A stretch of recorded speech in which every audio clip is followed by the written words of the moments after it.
Fala galerinha, professor Rafael Veloso falando, e agora nós vamos falar da indústria do ácido nítrico, o que o ácido nítrico representa para a economia do país, né? Para que ele é usado e tudo mais. Aqui ao lado nós temos a fórmula estrutural desse ácido, certo? Ele é considerado um oxiácido. Oxiácido. O que é um oxiácido? É um ácido inorgânico que tem oxigênio. Os oxiácidos, eles vão ter o hidrogênio ionizante ligado a um oxigênio, tá? E esse oxigênio que é ligado ao átomo central. Então aqui o átomo central é o nitrogênio, ele se liga a um oxigênio para depois se ligar ao hidrogênio ionizante. Aqui nessa imagem a gente tem uma reação que acontece, que é bem interessante, entre o ácido nítrico e o cobre, né? E aí nessa reação acaba sendo liberado o óxido nitroso. Esse óxido nitroso reage com o oxigênio do ar e forma NO2. Esse NO2 aqui que é esse gás amarronzado que está muito bonito, que está sendo liberado aí na imagem, tá? Então, inicialmente a gente produzia o ácido nítrico a partir do salitre. O que é o salitre? Salitre é um conjunto de sais, né, que tem principalmente no deserto do Atacama, no Chile. E esses sais, eles têm alguns óxidos de nitrogênio, certo? E aí como é que se fabricava esse ácido, né? Você pega o salitre, né, que tem alguns óxidos com nitrogênio, né, por exemplo, o nitrato, né, que tem o nitrato de sódio, e você reage ele com um ácido mais forte, um H2SO4, né, no caso aqui o ácido sulfúrico, e aí você acaba formando um sal ácido e o ácido nítrico, né? Antigamente era formado assim. E aí esse ácido nítrico, inclusive, tem uma história interessante sobre ele, que durante as guerras, né, o pessoal precisava fabricar compostos nitrogenados, nitratos, ácido nítrico, nitrato de amônio, para poder produzir seus explosivos. E aí, numa dessas ocasiões, né, o Hitler, então ele precisava ir até o Chile, né, com seus navios, para buscar esse salitre. Só que para poder fabricar as bombas. E aí, nesse processo, a Inglaterra fechou os mares por onde os navios alemães passavam, fechou os mares, não deixou os navios passarem, e a quantidade de compostos para se produzir explosivos na Alemanha nazista estava diminuindo, né? Então ele forçou seus cientistas a tentarem descobrir uma nova metodologia para se obter compostos nitrogenados, né? E graças a isso, né, um cara chamado Haber, que era judeu inclusive, desenvolveu uma metodologia para se obter compostos nitrogenados a partir do nitrogênio do ar, né? Então, essa produção de nitrogênio, de compostos nitrogenados, hoje ela é importantíssima para a fabricação de fertilizantes, tá? Beleza. E aí hoje como é que se produz então o ácido nítrico HNO3? A partir da oxidação da amônia, tá? Então se você já tiver a amônia já produzida, se você puder comprar a amônia na mão de algum produtor de amônia, né? Você vai colocar ela em contato com o oxigênio, né? Aqui você vai precisar ter um catalisador de ródio e platina. Além disso, você precisa estar a uma temperatura altíssima, se não me engano, é cerca de 900 graus Celsius. E uma pressão elevada também, que a gente vai ver mais pra frente no slide, para a gente produzir o NO. Esse NO ele é usado na medicina. Eu não lembro para quê, alguma coisa respiratória dos pacientes. Ele é utilizado na medicina. Aí forma esse NO com água, esse NO reage com oxigênio, e aí forma o NO2, que é aquele gás lá amarronzado, mas tem foto dele aqui no slide daqui a pouco. Esse NO2 ele é hidratado, né, numa torre de absorção. Aí para quem já fez operações unitárias 3 aí vai lembrar dessa torre, né, para poder formar o HNO3 e forma o NO também. Esse NO volta para cá de novo, certo? Retornando.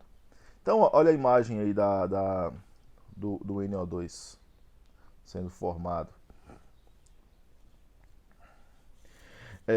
O processo em si acontece de maneira mais simplificada desse jeito aqui, ó. Vamos dar uma olhada aqui então, no que está acontecendo. Ó.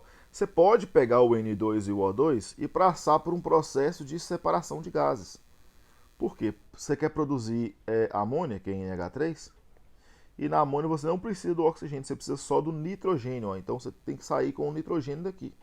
E o oxigênio tem que ser jogado para fora ou vendido, né? Melhor ser vendido. Aí, além do nitrogênio, para poder fabricar a amônia, você vai precisar dos hidrogênios. Como é que você faz para você produzir os hidrogênios? Você simplesmente vai pegar a água, por exemplo, ou então você compra o hidrogênio, né? Ou então você pega a água e passa ela por uma eletrólise. Usando nessa eletrólise um eletrólito à base de água, por exemplo, o NaNO3. NaNO3, se você dissolver esse sal em água, você vai obter em um polo da eletrólise H2 e no outro polo O2. Então você pega esse H2 e coloca ele aqui no reator de amônia. Nesse reator você precisa estar a uma temperatura elevada e a uma pressão relativamente alta também, de 15 a 25 megapascal aí. Os gases que sobram, né, eles ou voltam para recircular dentro do processo ou são jogados para a atmosfera. Aí, a partir daqui, ó, você já tem a amônia formada. Aí esta amônia vai entrar num reator que vai oxidar essa amônia, né? Formando óxido nítrico e óxido nitroso, né? Com o oxigênio. E depois que você tem esse óxido nítrico, que é o NO2, aí ele vai entrar numa torre de absorção para ser umidificado. E aí você vai obter, então, enfim, o HNO3 e água. E essa água pode ser usada para recirculação, né? Para ser reaproveitada no sistema. Então, o processo de produção do ácido nítrico basicamente é isso aí, mas a gente vai ver ele mais passo a passo a partir de agora. Então, para separar esses dois gases, como que você faz para separar aqui o N2 e o O2? Você pode usar, por exemplo, o conhecimento sobre as temperaturas de ebulição desses dois gases. Então, o oxigênio ele ebule a menos 183 e o nitrogênio ebule a menos 198. Então você vai diminuir a temperatura desses dois gases, né? Fazer nesses dois gases uma liquefação. Você vai ter que passar os dois aí para... Geralmente, né? Porque aqui a temperatura de ebulição é muito próxima uma da outra. Então você faz uma liquefação, faz com que os dois gases liquefação, faz com que os dois gases passem para o estado líquido, né? Aumentando aí a pressão e diminuindo a temperatura. É claro que essa temperatura de ebulição que eu coloquei aí é na pressão atmosférica, mas se você aumentar a pressão, a temperatura de ebulição ela vai aumentar um pouquinho, né? Vai ficar mais fácil de você passar para o estado líquido, esses gases. Então você faz a liquefação desses dois gases e depois faz uma destilação fracionada deles e aí você consegue separar o nitrogênio do oxigênio, né? Uma outra metodologia é você fazer essa liquefação com um cuidado um pouco maior, vai depender do equipamento que você tem para fazer isso, e aí você consegue fazer com que o O2 passe para o estado líquido, né? Se você ficar aqui no meio dessas temperaturas aqui, ó, você consegue fazer com que o O2 passe para o estado líquido e o nitrogênio não. E aí você conseguiu separar eles então. Aí você acaba formando a amônia, né? E aqui no reator de óxido nítrico, o que vai acontecer? Essa amônia vai entrar em contato com o oxigênio, e aí aqui vai ter que ter o catalisador. Aí você vai formar NO e água. Esse NO vai reagir com o oxigênio de novo e vai formar NO2. Essa segunda reação já é uma reação mais fácil de acontecer. Ela já tem um K, né? Uma cinética, a constante cinética dela já é mais alta. E o NO2 reage com a água lá na torre de absorção para poder formar então o ácido nítrico. Então o que importa para a gente, na verdade, é esse processo aqui, ó. Como que você vai obter a amônia, o NH3, aí já é problema seu. Beleza? O processo apresentado pelo livro Shrev, eu acho que é assim que escreve. Não sei se esse é aqui, pula para cá. Inclusive eu postei um trabalho para vocês fazerem sobre processos químicos e propus que vocês olhassem nesse livro, né? Na verdade o nome do cara é Norris. O segundo nome que é Shrev, mas eu gosto mais desse nome, Shrev. Então o que acontece aqui nesse processo é o seguinte, gente, ó, você tem duas entradas. Primeiro uma entrada de amônia, aqui em cima, ó, aqui ó, amoníaco. Vendo? uma entrada de amônia aqui em cima, e essa amônia ela vai ser vaporizada, beleza? Ela vai ter que, ela entra líquida, e aqui ela tem que ser vaporizada, porque fica mais fácil de controlar. E aqui abaixo você vai entrar com ar, né? E ar tem o que? Nitrogênio, N2, tá? Esse N2 ele tem que ser filtrado, tratado e tal, e entra aqui nesse reaquecedor de ar, né? Porque ele precisa ser aquecido. Lembra que ele precisa estar numa temperatura elevada? Se não me engano, é até 550 graus Celsius nessa etapa do processo. Então aqui ele vai ser aquecido, né? A amônia vai descer por aqui, ó, vaporizada. E vai passar por aqui. E o ar vai vir daqui assim. Então aqui é a água de refrigeração. Aqui, ó, o ar ele entra por aqui,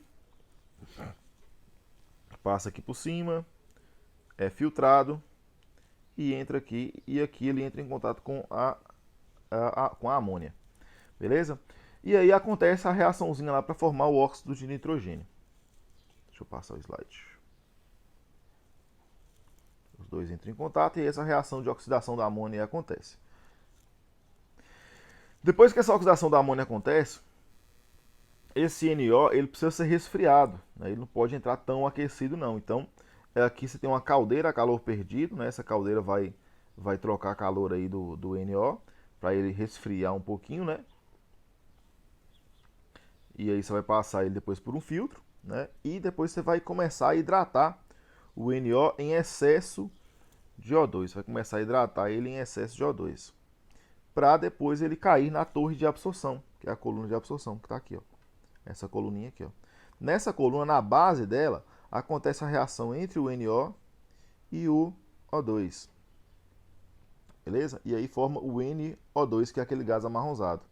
E esse gás amarronzado, né, que cai água o tempo inteiro, ele vai entrar em contato com a água nessa torre de absorção, encontra corrente, e aí vai formar o ácido nítrico que vai sair aqui, ó. HNO3. E aí tem reciclos dentro do processo todo para poder aproveitar a energia, né? E tem vários instrumentos, ó. Aqui, por exemplo, a gente tem um controlador indicador de temperatura, controlador registrador de temperatura. Então tem vários instrumentos aí, quem já fez instrumentação aí vai acabar lembrando aí desses instrumentos. Então aqui a gente vai falar de cada etapa, a gente vai pegar cada etapa desse processo aqui, ó. Por exemplo, aquela parte ali é essa aqui de cima, ó. A gente vai pegar cada etapa e vai esmiuçar ela, falar mais aprofundado de cada uma delas. Então, primeiramente, a amônia ela é vaporizada, transformada em vapor, né? O amoníaco ele entra, isso aqui é um controlador de nível, né? E aqui você tem a entrada de vapor que não entra em contato com o amoníaco, é lógico, né? Então esse vapor aqui, ele serve para poder aquecer o amoníaco e vaporizá-lo. E aí também acontece a entrada no mesmo processo de ar. Então você tem o amoníaco sendo vaporizado lá na parte de cima e o ar entrando também no processo na parte de baixo. Então esse ar que entra, ele precisa atingir uma pressão elevada para reagir com o amoníaco, para reagir com a amônia. A pressão tem que ser 7,1 atm. E depois ele ainda precisa ser aquecido, né? Então, a primeira coisa que você vai fazer com esse gás é comprimir ele, né? Fazer com que ele atinja essa pressão. E para isso você precisa de um compressor, né? Nada mais que um compressor. Depois que você comprimir o ar, você tem que umidificar ele. Aí você pode umidificar ele com água de refrigeração ou coisa do tipo, né? E você vai filtrar esse ar. Esse ar úmido ele vai ser filtrado para te retirar impurezas e coisas do tipo. E aí, ao ser filtrado, ele entra nesse aquecedor para poder atingir uma temperatura elevada e reagir com a amônia que está vindo lá de cima, né? A amônia ela vem de cima aqui, ó. Beleza. Então aqui está essa parte toda do processo. O amoníaco está entrando vaporizado por aqui, né? Aqui tem um filtro, né? Olha o desenhozinho de uma válvula aqui, gente, ó. A borboletinha, para quem viu instrumentação aí lembrar. Então ele é filtrado e aí ele entra aqui, ó, nessa parte do misturador de gás, né? Aqui no conversor é que vai acontecer a reação realmente. Aqui vai ter um catalisador de ródio platina, tá? Esse misturador de gás, como que ele acontece? O ar ele entra aqui, é comprimido, né? Misturado com água. No que ele é misturado com água, ele é filtrado, entra aqui, se mistura aí, né, para trocar calor, para poder aquecer um pouco o ar. E aí ele faz o seguinte, ele vem por aqui, ó, por aqui, e aqui ele é misturado então com a amônia, né? Ele começa a ser misturado com a amônia, vem por aqui, aí aqui tem um catalisador, e nesse catalisador acontece a reação e o NO2, o NO ele é gerado. E esse NO ele sai por aqui, ele é um gás mais pesado, ele é mais denso, então ele sai por aqui e vai lá para a caldeira para poder perder um pouquinho de temperatura. Nesse misturador, o ar aquecido e a amônia se misturam para entrar no conversor, né? O que eu já tinha falado. Olha o conversor lá, ó. Tem alguma reação? Não. Olha o conversor lá, a reação que acontece no conversor. Já mostrei para vocês no início do slide, né? As condições físico-químicas são essas aqui, ó, dentro do conversor. Temperatura 920 graus Celsius, pressão 7,1 atm e um catalisador. Eu acho que tem foto do catalisador aqui. Olha lá, ó. Essa aqui é uma plaquinha, né, de ródio e platina, uma microscopia da grade que é feita com ródio e platina, o catalisador. E aí o NH3 e o O2 vão encostar nessa placa. No que eles encostam nessa placa, essa placa é ativada, né? Aqui está mostrando a microscopia dela já ativada, já acontecendo a reação química.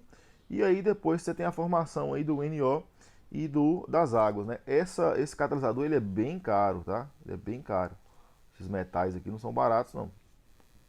Então é um dos gargalos do processo. Aí você tem que ficar trocando essa placa. Aqui tem a foto de operadores colocando essa plaquinha, essa grade, né? Aí no conversor lá dentro da produção.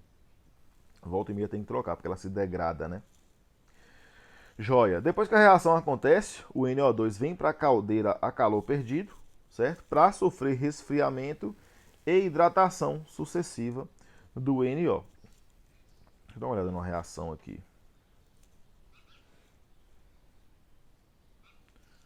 Beleza.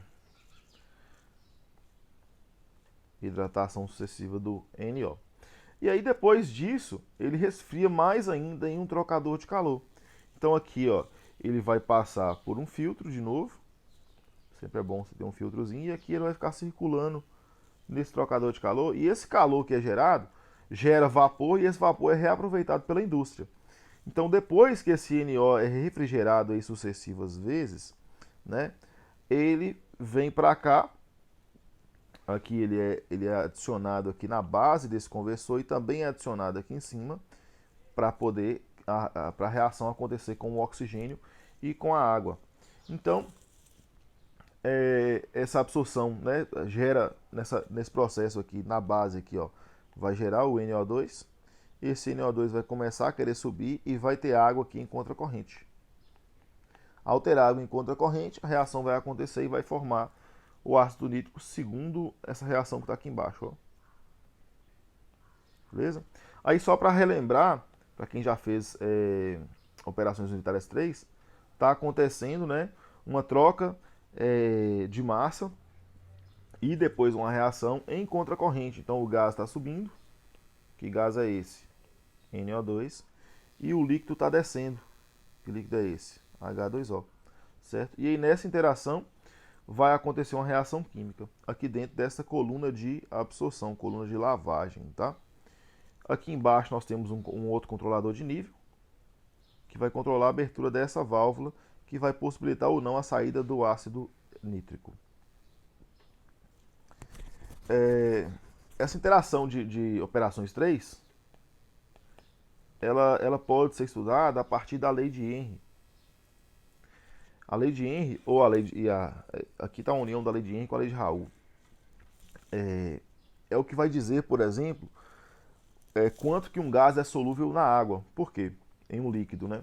Isso vai depender o quê? Da pressão parcial desse gás e no caso aqui para quando você tem muito pouca quantidade de gás, aí você usa a lei de Henry. E quando a quantidade de gás está mais elevada, você usa a lei de Raoult. Você pode usar as duas quando você tem uma solução regular. Aqui no caso, por que a gente tem que estudar isso aqui? Porque primeiro o NO2 tem que se dissolver na água, aqui dentro da água, para depois a reação acontecer e formar o HNO3, né? Então a reação ela só acontece se isso for possível. E para isso ser possível, né, a gente precisa fazer com que mais NO2 se dissolva na água. Para fazer com que mais NO2 se dissolva na água, a gente precisa estudar a lei de Henry, né, e a lei de Raoult. Aqui está uma foto dessa torre de absorção aí, uma usina de ácido nítrico, tá? E aí, para obtenção do produto final, o HNO3 é retirado aqui na base. Gases residuais vão voltar no processo, né? Então, a amônia que não reagir, oxigênio que sobrar no meio do processo, ele volta aqui, ó. Tem um separador aqui, né? E ele volta para o processo novamente. Aqui está uma foto geral do processo para a gente lembrar o que foi passado aqui, né, durante a nossa conversa. E eu tenho um vídeo que eu vou mandar para vocês, né? Numa aula normal eu mostraria agora, mas eu vou enviar para vocês no Classroom, sobre a produção laboratorial e industrial do ácido nítrico. Esses dados de processo aqui eu vou deixar para um outro vídeo. Deixa eu ver quanto tempo a gente já tem.